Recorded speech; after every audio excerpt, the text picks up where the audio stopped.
Alô, amigos, aqui estamos com mais um YouTube, às vésperas do Natal, e como eu havia prometido, aí está o meu carrossel de Natal em plena função, com as velas acesas, fazendo o seu movimento circulatório que, ao mesmo tempo, conduz as figurinhas de Natal. Essa é alguma maneira que eu achei para desejar a vocês um Feliz Natal e um Feliz Ano Novo 2024.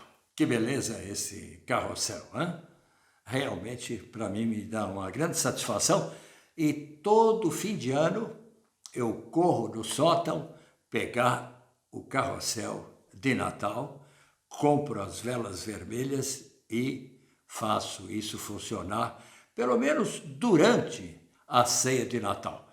Ou então nos domingos, ou no domingo do Advento. Embora eu seja ateu, eu gosto de curtir essas pequenas religiosidades que existem no entorno. Não é?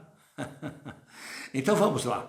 Num longo texto mostramos como a esquerda brasileira reage diante da estrutura político-religiosa de Israel, chamada sionismo, e como vê o futuro para os palestinos.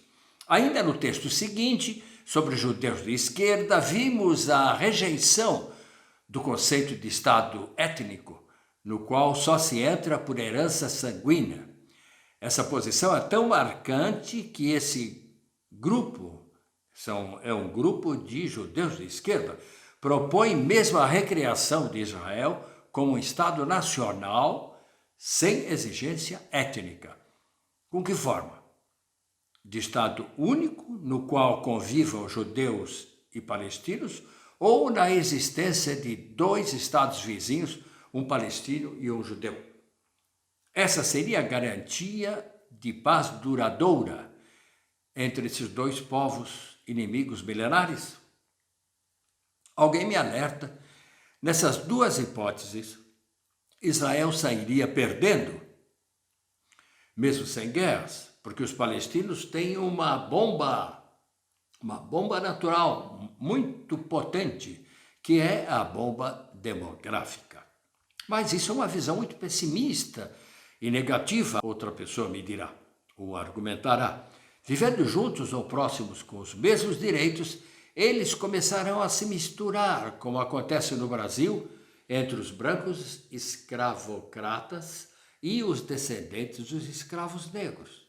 Disso desde a abolição da escravatura e em decorrência também de que no Brasil todos são iguais, sendo punida toda forma de racismo.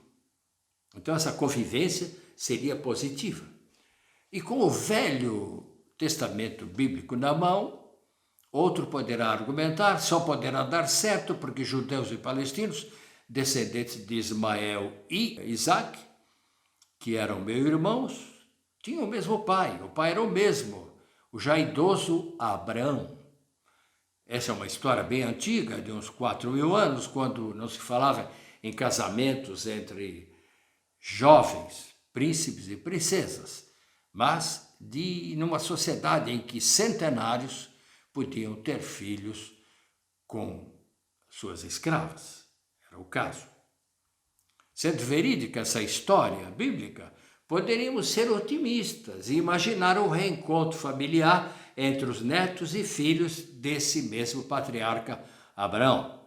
Porém, briga de família a 3, a 2 já dá confusão, agora a 3 pode complicar na hora de repartir a herança religiosa. Já complicou, E a mesma fonte bíblica fala em guerra sem fim entre judeus com cananeus e filisteus, todos parentes, circuncisos e descendentes do mesmo bisavô ou do tetravô. E com o passar do tempo, o que aconteceu? Turcos, libaneses, egípcios, iranianos poderiam mesmo ser considerados primos. Isso trouxe proximidade? Parece que não. Tudo se complicou quando todos, exceto os judeus no Oriente Médio, passaram a seguir Maomé, surgindo o islamismo. Mesmo assim, restam duas vertentes islâmicas, a dos sunitas e a dos xiitas, nem sempre amigas. O Irã é xiita e a Arábia Saudita sunita. Depois da queda do Shah Reza Pahlavi, o Irã xiita se tornou uma rigorosa teocracia islâmica seguidora da Sharia, o conjunto de leis que codifica todas as exigências religiosas públicas e privadas dos muçulmanos, adotada com graduações diferentes pelos países muçulmanos. Nem todas as regras da Sharia são compatíveis com os direitos humanos, como a liberdade de expressão, a liberdade de crença, a liberdade sexual e de gênero, a liberdade das mulheres. No Irã, a teocracia é repressiva, principalmente contra as mulheres, havendo assassinatos cometidos pela polícia pela simples questão de vestimenta, não estando com o véu ou com a roupa certa, a polícia perde a cabeça e dá tantas cacetadas que as pessoas morrem. E o cinema vive também sob a censura. A Sharia no Irã tem também a pena de morte. Os sunitas são considerados mais tolerantes, porém inspiraram alguns movimentos considerados extremistas, como a Al-Qaeda, Estado Islâmico, Boko Haram e o Hamas. Será que a esquerda deixou de ser laica? Será que meus amigos de esquerda estão certos? Nessas semanas de guerra de Israel contra o Hamas, todos os textos aos quais tive acesso, cujos autores são de lideranças reconhecidas de esquerda, me deixam a impressão de estar havendo uma confusão involuntária, ou será voluntária, estratégica, temporária, entre povo palestino, apoio ao povo palestino e apoio ao movimento Hamas, a ponto de se declararem enfaticamente defensores do Hamas contra Israel. Será que a partir de agora todo esquerdista tem de ser obrigatoriamente a favor do Hamas, mesmo se a esquerda, e não é de hoje, vem criticando o sionismo e a política israelense com relação aos palestinos? Depois de termos dado bastante espaço à questão do sionismo israelense, parece ser a vez de discutir aqui, neste YouTube, o caráter religioso fundamentalista islâmico do Hamas. O conceito laico de esquerda deixou de ser básico e se tornou superado? O tema é bastante complexo, porque além de caráter laico dos grupos palestinos que deram origem à Organização da Libertação da Palestina, inclui também a questão da utilização de atos terroristas na conquista do reconhecimento das reivindicações palestinas. O primeiro desses atos que provocou divisões dentro da esquerda internacional foi o atentado nos Jogos Olímpicos de Munique, em 1972. O último atentado, o do 7 de novembro, recentemente, com a invasão de Israel e o assassinato de centenas de civis desarmados, voltou a provocar divisões, chegando a romper a união das esquerdas francesas. É bom lembrar que em 1948, tanto a União Soviética quanto os socialistas e os comunistas franceses apoiavam e apoiaram a criação de Israel. O apoio socialista estava ligado ao Partido Trabalhista no poder em Israel, e os kibbutz israelenses eram considerados um tipo de experimentação socialista. O apoio da União Soviética durou pouco, a Israel. E o apoio aos árabes foi seguido pelos comunistas europeus que deixaram o apoio a Israel e passaram a dar apoio aos países árabes. Nos anos 70, por influência dos católicos de esquerda e dos franceses anticolonialistas, surgiu o apoio à causa palestina, seguido pelos maoístas. Com o fim da guerra no Vietnã, os comunistas e a esquerda francesa focaram seu apoio em Yasser Arafat. Mitterrand e os socialistas continuavam defendendo a existência de Israel, e Arafat acabou reconhecendo a existência de Israel e aceitou a coexistência de dois estados. Mas o governo de direita em Israel e a Intifada fortaleceram a esquerda pró-palestina, que denunciou Israel como Estado opressor e da apartheid, denunciando também o sionismo. A situação tomou novas feições no fim dos anos 1980, quando os maiores apoiadores dos palestinos contra Israel eram o Hezbollah e o Hamas, dois movimentos islâmicos fundamentalistas. O fim do laicismo ou secularismo na luta pelos palestinos provocou divergências entre socialistas e comunistas franceses, mas vinha sendo tolerado diante do eleitorado árabe muçulmano gerado pela imigração. Eu volto um pouquinho para vocês perceberem. Yasser Arafat, ele era pela laicidade. O movimento ALP era laico, ele não era um movimento religioso. O movimento Hamas é um movimento islâmico fundamentalista religioso, que prefere mesmo a utilização da lei da Sharia, que implica em pena de morte e que não reconhece a igualdade das mulheres. Entretanto, a brutalidade do atentado do Hamas do 7 de outubro dividiu a esquerda francesa e voltou à atualidade a questão do movimento palestino estar nas mãos, essa atualidade da questão do movimento palestino estar nas mãos do islamismo, cujas dimensões vão além da causa palestina e representam, em muitos aspectos, um retrocesso no movimento da descolonização palestina.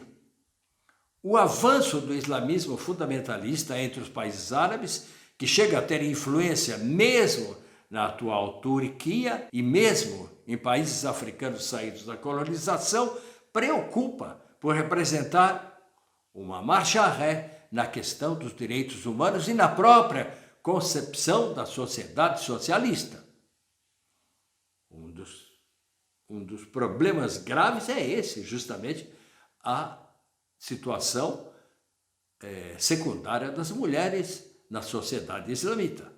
Diante da teocracia islâmica no Irã, com a aplicação da lei da Sharia, com punições físicas e pena de morte, ocorre um nítido recuo na liberalização feminina, como nós dissemos, uma rejeição total da questão dos gêneros, com a não aceitação da homossexualidade, entre outras tantas exigências religiosas, como de se usar o véu.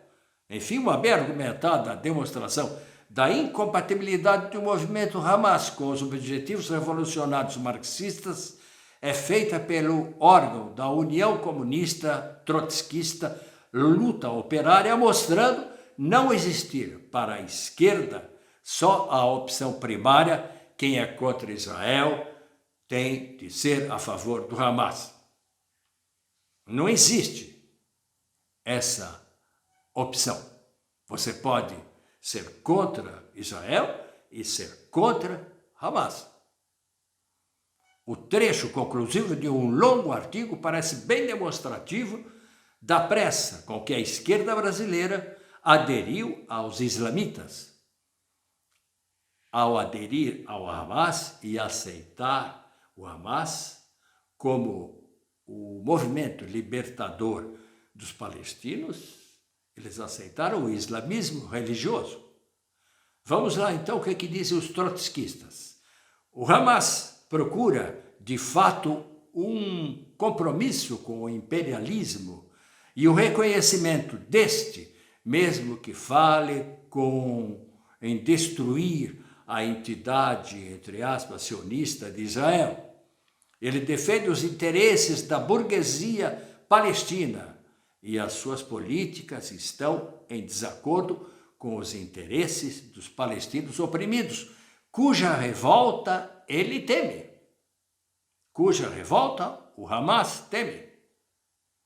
Pelo contrário, é com estes que os revolucionários devem estar unidos na luta contra o imperialismo.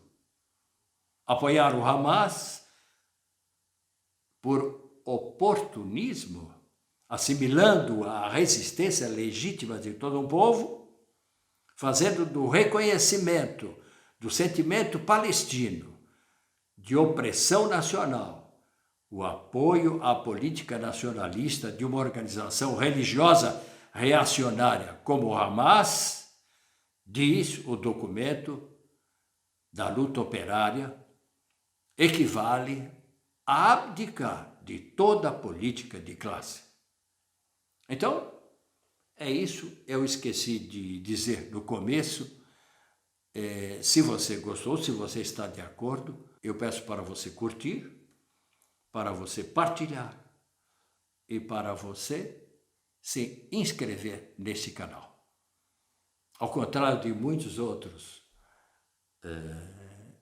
youtubers, eu me esqueço sempre de fazer esse pedido no começo e de insistir. E essa é uma das razões pelas quais este YouTube, o Olhar Crítico do Rui Martins, tem um número bem mais reduzido de amigos, de seguidores, de inscritos. Mas, então, se você chegou até aqui, se inscreva, isso vai nos ajudar. E bom Natal, bom Ano Novo, bom 2024 e esperamos que consigamos controlar as mudanças climáticas. Não parece o caso, hein? A OPEP não está muito afim. E que não haja guerras e que essa guerra na faixa de Gaza logo termine. Um grande abraço. Boa ceia de Natal. Boa festa. Até a próxima.